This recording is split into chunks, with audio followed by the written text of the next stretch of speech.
नमस्कार. आज आपण बोलणार आहोत एका खूप महत्त्वाच्या सरकारी उपक्रमाबद्दल. पोषण पखवाडा 2026. हा उपक्रम थेट भारताच्या पुढच्या पिढीचं भविष्य घडवतोय. चला तर मग याबद्दल सविस्तर जाणून घेऊया. एक प्रश्न विचारू का? कुठल्याही देशाचं भविष्य, खरं भविष्य, कशात दडलेलं असतं असं वाटतं? मोठमोठ्या इमारती, मोठे उद्योग की अजून काही वेगळंच आहे?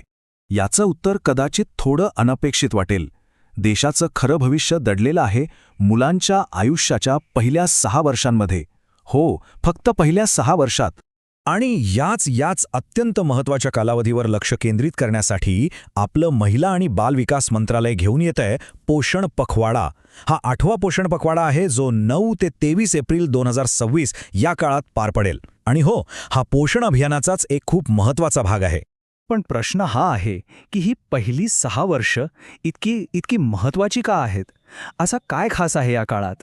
चला जरा खोलात जाऊन बघूया. फक्त एक आकडा सांगतो, 85%. हो, 85%. फक्त हा आकडा लक्षात ठेवा, कारण हा खूप काही सांगून जातो.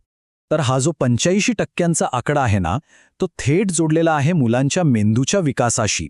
तुम्हाला आश्चर्य वाटेल, पण मुलाच्या मेंदूचा तब्बल 85% विकास हा वयाच्या 6व्या वर्षापर्यंतच पूर्ण झालेला असतो. म्हणजे विचार करा, त्यांच्या संपूर्ण आयुष्याचा पायाच या काळात रचला जातोय.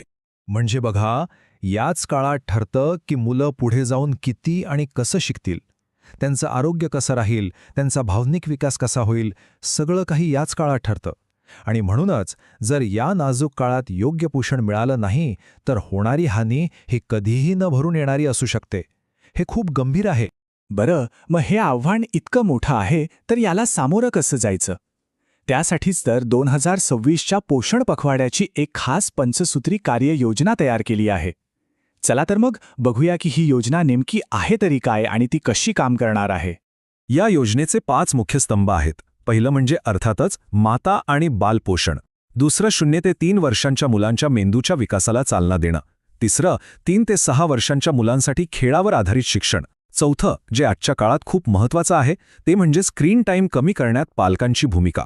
आणि 5वं, आपल्या अंगणवाड्यांना अधिक मजबूत करण्यासाठी समाजाचा पाठिंबा. हे 5ही मुद्दे मुलांच्या सर्वांगीण विकासाचा पाया आहेत.